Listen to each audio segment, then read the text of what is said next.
ਲਹਿੰਦੇ ਤੇ ਚੜ੍ਹਦੇ ਪੰਜਾਬ ਦੇ ਸੱਜਣੋ ਤੇ ਮਿੱਤਰੋ, ਅੱਜ ਤੁਹਾਨੂੰ ਇੱਕ ਵਿਖਾਲਣ ਲੱਗੇ ਹਾਂ ਹੋਰ ਪਿੰਡ ਲਹਿੰਦੇ ਪੰਜਾਬ ਦਾ। ਬੜਾ ਹੀ ਖੂਬਸੂਰਤ ਪਿੰਡ ਹੈ ਤੇ ਇਹ ਵੀ ਤਾਰੀਖੀ ਪਿੰਡ ਹੈ ਔਰ ਸਰਦਾਰਾਂ ਸਿੱਖਾਂ ਦਾ ਪਿੰਡ ਹੁੰਦਾ ਸੀ ਸਨ 47 ਤੋਂ ਪਹਿਲੇ। ਅੱਜ ਦੀ ਸੂਰਤ ਹਾਲ ਤੁਹਾਨੂੰ ਵਿਖਾਉਣ ਵਾਸਤੇ ਮੈਂ ਲੈ ਕੇ ਆਇਆ ਜਨਾਬ ਜ਼ਿਲ੍ਹਾ ਪਾਕਪਨ ਦੇ ਇੱਕ ਸੋਹਣੇ ਜਿਹੇ ਪਿੰਡ ਕਰਤਾਰਪੁਰ ਗੰਦੀਆਂ ਦੇ ਵਿੱਚ।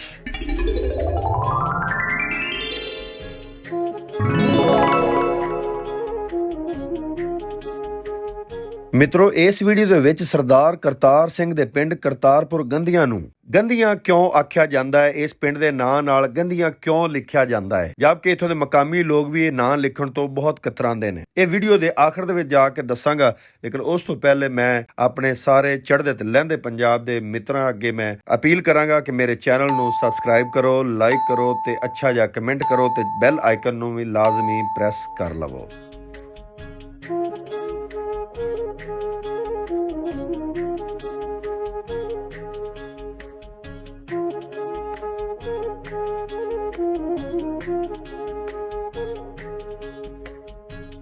ਸੱਜਣੋ ਤੇ ਮਿੱਤਰੋ, ਤੁਸੀਂ ਜਾਣਦੇ ਹੋ ਕਿ ਦੁਨੀਆ ਦੀ ਹਰ ਮਖਲੂਕ ਨੂੰ ਪਾਣੀ ਦੀ ਬਹੁਤ ਜ਼ਿਆਦਾ ਜ਼ਰੂਰਤ ਹੁੰਦੀ ਹੈ। ਇਸੇ ਨੁਕਤਾ ਨਜ਼ਰ ਦੇ ਤਹਿਤ ਕੋਈ ਵੀ ਪਿੰਡ ਜਾਂ ਬਸਤੀ ਜਾਂ ਆਬਾਦੀ ਆਬਾਦ ਕੀਤੀ ਜਾਂਦੀ ਸੀ ਤੇ ਇਸ ਚੀਜ਼ ਦਾ ਖਾਸ ਤੌਰ ਤੇ ਖਿਆਲ ਰੱਖਿਆ ਜਾਂਦਾ ਸੀ ਕਿ ਨਹਿਰ ਦੇ ਕਿਨਾਰੇ ਜਾਂ ਸੂਏ ਦੇ ਕਿਨਾਰੇ ਜਾਂ ਦਰਿਆ ਦੇ ਕਿਨਾਰੇ ਤੇ ਆਬਾਦ ਕੀਤਾ ਜਾਵੇ, ਤਾਂ ਕਿ ਪਿੰਡ ਦੇ ਲੋਕਾਂ ਨੂੰ ਆਪਣੇ ਫਸਲਾਂ ਵਾਸਤੇ ਜਾਂ ਜਾਨਵਰਾਂ ਵਾਸਤੇ ਪਾਣੀ ਦੀ ਕਿੱਲਤ ਨਾ ਰਵੇ। ਇਸੇ ਨੁਕਤਾ ਨਜ਼ਰ ਨੂੰ ਸਾਹਮਣੇ ਰੱਖਦਿਆਂ ਹੋਇਆਂ ਇਹ ਪਿੰਡ ਕਰਤਾਰ ਸਿੰਘ ਨੇ ਦਰਿਆ ਸਤਲੁਜ ਦੇ ਸ਼ੁਮਾਲ ਵਾਲੇ ਪਾਸੇ ਖਾਦਰ ਨਹਿਰ ਦੇ ਬਿਲਕੁਲ ਕਿਨਾਰੇ ਤੇ ਸੂਏ ਦੇ ਉੱਤੇ ਇਹ ਪਿੰਡ ਆਬਾਦ ਕੀਤਾ, ਤਾਂ ਕਿ ਇੱਥੋਂ ਦੀਆਂ ਫਸਲਾਂ ਆਸਾਨੀ ਨਾਲ ਸੈਰਾਬ ਹੋ ਸਕਣ ਤੇ ਫਸਲਾਂ ਦੀ ਬਹੁਤਾਤ ਵੀ ਹੋ ਸਕੇ।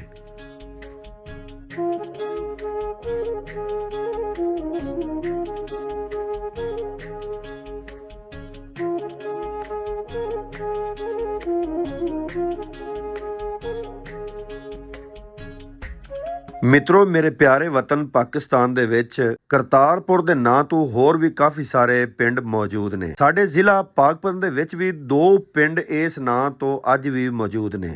ਇੱਕ ਸਿਰਫ ਕਰਤਾਰਪੁਰ ਤੇ ਰਾਓ ਬਰਾਦਰੀ ਆਬਾਦ ਹੈ ਤੇ ਦੂਸਰਾ ਪਿੰਡ ਇਹ ਕਰਤਾਰਪੁਰ ਗੰਦੀਆਂ ਹੈ, ਜਿੱਥੇ ਅੱਜ ਰਾਣਾ ਬਰਾਦਰੀ ਤੇ ਰਾਜਪੂਤ ਬਰਾਦਰੀ ਆਬਾਦ ਹੈ। ਮਿੱਤਰੋ, 1947 ਦੀ ਵੰਡ ਦੇ ਵੇਲੇ ਸਰਦਾਰ ਕਰਤਾਰ ਸਿੰਘ ਦੇ ਪਿੰਡ ਕਰਤਾਰਪੁਰ ਗੰਦੀਆਂ ਦੇ ਵਾਸੀਆਂ ਨੂੰ ਵੀ ਆਪਣੇ ਹੱਸਦੇ ਵਸਦੇ ਤੇ ਭਰੇ ਹੋਏ ਘਰ ਛੱਡ ਕੇ ਸਰਹੱਦ ਪਾਰ ਜਾਣਾ ਪੈ ਗਿਆ ਤੇ ਇਹਨਾਂ ਸਰਦਾਰਾਂ ਦੇ ਖਾਲੀ ਘਰਾਂ ਦੇ ਵਿੱਚ ਹਿੰਦੁਸਤਾਨ ਦੇ ਵਿੱਚੋਂ ਹਿਜਰਤ ਕਰਕੇ ਆਉਣ ਵਾਲੇ ਮੁਸਲਮਾਨਾਂ ਨੂੰ ਇਹ ਘਰ ਦੇ ਦਿੱਤੇ ਗਏ ਤੇ ਅੱਜ ਤੱਕ ਉਹ ਇੱਥੇ ਹੀ ਆਬਾਦ ਨੇ। ਮਿੱਤਰੋ, ਇਸ ਪਿੰਡ ਦੇ ਵਿੱਚ ਕੁੜੀਆਂ ਵਾਸਤੇ ਵੀ ਅਲੱਗ ਸਕੂਲ ਮੌਜੂਦ ਹੈ ਤੇ ਮੁੰਡਿਆਂ ਵਾਸਤੇ ਅਲੱਗ ਪ੍ਰਾਇਮਰੀ ਸਕੂਲ ਮੌਜੂਦ ਹੈ ਔਰ ਇਹ ਇਸ ਚੀਜ਼ ਦੀ ਅਲਾਮਤ ਹੈ ਕਿ ਇਸ ਪਿੰਡ ਦੇ ਵਾਸੀਆਂ ਨੂੰ ਇਲਮ ਨਾਲ ਕਿੰਨਾ ਪਿਆਰ ਹੈ।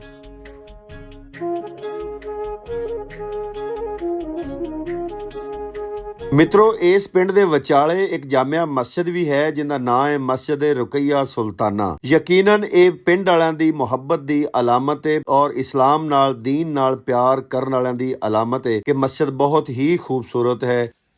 अस्सलाम वालेकुम मियाँ जी। मियाँ जी, की नाम है जनाब दा? अब्दुस्तार। अब्दुस्तार। तुसी मस्जिद दे इमाम हो? नहीं जी, इमाम नहीं है जी, इंतजामिया ने, मतवाली ने। हाँ जी। अच्छा बाबा जी, मैं सिर्फ पूछना है कि इस पिंड दा नाम करतारपुर क्यों आख्या जाता है? ये जी सिखा दा नाम सी पहले दा। अच्छा जी। उस दे हवाले नाल मतलब कि करतारपुर को सिख सी? हाँ जी। अच्छा जी। और इनके नाम नाल गंदियां लफ्ज लिखा जाता, वो क्यों लिखा जाता? वो लिखा है, मैं बड़ियां तो सुनने आ भी यानी कणक गंदी हो गई ਇੱਥੇ पेड़ां च पई, ਆ ਪੇੜਾਂ 'ਚ ਬਾਰਿਸ਼ ਆ ਗਈ, बारिश ज्यादा आ गई, ਹਾਂਜੀ कणक गंदी हो गई, ਗੰਦੀ ਹੋ ਗਈ। ਉੱਥੇ ਮਸ਼ਹੂਰ ਹੋ ਗਿਆ ਪਿੰਡ ਕਰਤਾਰਪੁਰ ਗੰਦੀਆਂ। ਕਰਤਾਰਪੁਰ ਪਹਿਲੇ ਕਰਤਾਰਪੁਰ ਇੱਕ ਸਿੱਖਾਂ ਦਾ ਸਰਦਾਰ ਹੁੰਦਾ ਸੀ ਜੀ, ਉਹਦੀ ਵਜ੍ਹਾ ਤੋਂ ਇੱਥੇ ਸਾਰੇ ਸਿੱਖ ਰਹਿੰਦੇ ਹੁੰਦੇ ਸੀ ਨਾ ਜੀ। ਫਿਰ ਇਹਦੀ ਵਜ੍ਹਾ ਤੋਂ ਇਹ ਨਾਂ ਕਰਤਾਰਪੁਰ ਰੱਖੀ ਗਿਆ ਜੀ।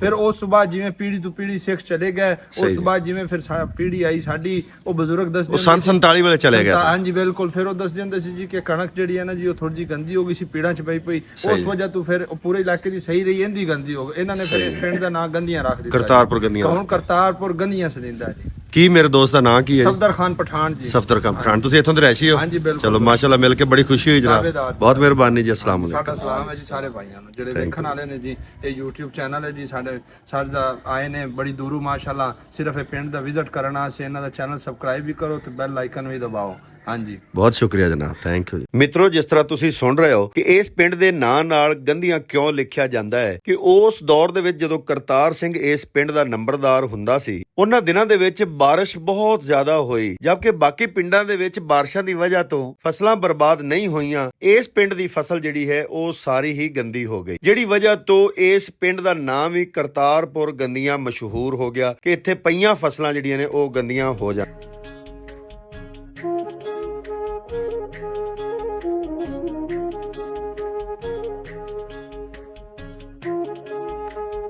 ਮਿੱਤਰੋ, ਇਸ ਪਿੰਡ ਦੇ ਰਾਬਤਾ ਸੜਕਾਂ ਦੀ ਗੱਲ ਕਰੀਏ ਤੇ ਪਾਕਪਤਨ ਸ਼ਹਿਰ ਤੋਂ ਜਿਹੜੀ ਬਹਾਵਲ ਨਗਰ ਰੋਡ ਜਾਂਦੀ ਹੈ, ਉਸ ਤੇ ਇੱਕ ਸਟਾਪ ਹੈ ਬਹੁਤ ਵੱਡਾ, ਚੌਕ ਕਰਮਾ ਵਾਲਾ। ਉੱਥੋਂ ਇੱਕ ਸੜਕ ਆਂਦੀ ਹੈ ਜਿਹੜੀ ਨਹਿਰ ਕ੍ਰਾਸ ਕਰਦਿਆਂ ਹੋਇਆਂ ਇਸ ਪਿੰਡ ਦੇ ਵਿੱਚ ਦਾਖਲ ਹੋ ਜਾਂਦੀ ਹੈ ਔਰ ਅੱਗੇ ਕਾਫੀ ਸਾਰੇ ਹੋਰ ਦੂਸਰੇ ਪਿੰਡਾਂ ਨੂੰ ਵੀ ਉਹ ਸੜਕ ਲਿੰਕ ਕਰਦੀ ਹੈ। ਅਗਰ ਇਹਦੇ ਆਂਢੀ ਗੁਆਂਢੀ ਪਿੰਡਾਂ ਦਾ ਤਜ਼ਕਰਾ ਕਰੀਏ ਤੇ ਚੱਕ ਨੰਬਰ 9 KB, ਕਰਮਾ ਵਾਲਾ ਚੌਕ ਤੇ ਚੱਕ ਕਲਿਆਣਾ ਇਹਦੇ ਮਜ਼ਾਫਾਤੀ ਪਿੰਡਾਂ ਦੇ ਵਿੱਚੋਂ ਸ਼ੁਮਾਰ ਕੀਤੇ ਜਾਂਦੇ ਨੇ। ਮਿੱਤਰੋ, ਕਰਤਾਰਪੁਰ ਗੰਦੀਆਂ ਮੌਜ਼ਾ ਕਲਿਆਣਾ ਦੀ ਹੀ ਅਜ਼ਾਫੀ ਆਬਾਦੀ ਗਿਣੀ ਜਾਂਦੀ ਹੈ। ਸਰਦਾਰ ਹੁਕਮ ਸਿੰਘ ਦੇ ਰਿਸ਼ਤੇਦਾਰਾਂ ਦੇ ਵਿੱਚੋਂ ਕਰਤਾਰ ਸਿੰਘ ਸੀ ਜਿਹਨੂੰ ਇਹ ਪਿੰਡ ਦਿੱਤਾ ਗਿਆ ਔਰ ਅੱਜ ਉਹਦੇ ਨਾਂ ਤੋਂ ਹੀ ਇਹ ਮਸ਼ਹੂਰ ਹੈ, ਕਰਤਾਰਪੁਰ ਗੰਦੀਆਂ।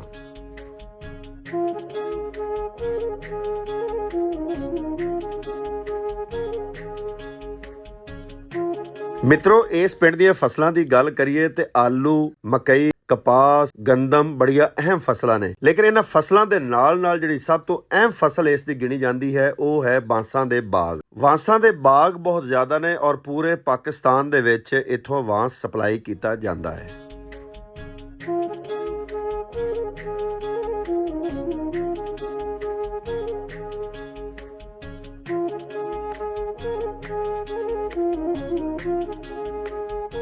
ਲਹਿੰਦੇ ਪੰਜਾਬ ਦੇ ਸੱਜਣੋ ਤੇ ਮਿੱਤਰੋ, ਕਰਤਾਰਪੁਰ ਗੰਦੀਆਂ ਦੇ ਪਿੰਡ ਦੇ ਵਿੱਚ ਇੱਕ ਬਾਬਾ ਫਜ਼ਲ ਸ਼ਾਹ ਸਰਕਾਰ ਦਾ ਵੀ ਮਜ਼ਾਰ ਹੈ ਔਰ ਬਾਬਾ ਫਜ਼ਲ ਸ਼ਾਹ ਦੇ ਨਾਲ ਨਿਸਬਤ ਦੀ ਵਜ੍ਹਾ ਤੋਂ ਇਸ ਪਿੰਡ ਦਾ ਨਾਂ ਕਰਤਾਰਪੁਰ ਗੰਦੀਆਂ ਤੋਂ ਬਦਲ ਕੇ ਫਜ਼ਲਪੁਰ ਰੱਖ ਦਿੱਤਾ ਗਿਆ ਹੈ। ਮੇਰੀ ਲਹਿੰਦੇ ਪੰਜਾਬ ਦੇ ਸਾਰੇ ਦੋਸਤਾਂ ਅੱਗੇ ਬੇਨਤੀ ਹੈ ਕਿ ਇਸ ਪਿੰਡ ਨੂੰ ਬਜਾਏ ਕਰਤਾਰਪੁਰ ਗੰਦੀਆਂ ਆਖਣ ਦੇ ਫਜ਼ਲਪੁਰ ਆਖਿਆ ਜਾਵੇ ਤੇ ਸਭ ਤੋਂ ਜ਼ਿਆਦਾ ਅੱਛਾ ਲੱਗੇਗਾ। ਮਿੱਤਰੋ, ਆਖਰ ਦੇ ਵਿੱਚ ਮੈਂ ਸ਼ੁਕਰੀਆ ਅਦਾ ਕਰਾਂਗਾ ਹਾਜੀ ਅਲੀ ਅਕਬਰ ਦਾ, ਸਫਦਰ ਖਾਂ ਪਠਾਨ ਦਾ ਤੇ ਮੌਲਾਨਾ ਅਬਦੁਲ ਸਤਾਰ ਦਾ, ਜਿਨ੍ਹਾਂ ਨੇ ਮੇਰਾ ਇਹ ਵਲੌਗ ਬਣਾਉਣ ਦੇ ਵਿੱਚ ਮੇਰੀ ਮਦਦ ਕੀਤੀ। ਮਿੱਤਰੋ, ਮਿਲਾਂਗੇ ਕਿਸੇ ਨਵੀਂ ਵੀਡੀਓ ਦੇ ਵਿੱਚ, ਨਵੇਂ ਵਲੌਗ ਦੇ ਵਿੱਚ, ਨਵੇਂ ਪਿੰਡ ਦੀ ਵੀਡੀਓ ਲੈ ਕੇ ਆਵਾਂਗੇ। ਉਦੋਂ ਤੱਕ ਪਾਕਿਸਤਾਨ ਜ਼ਿੰਦਾਬਾਦ।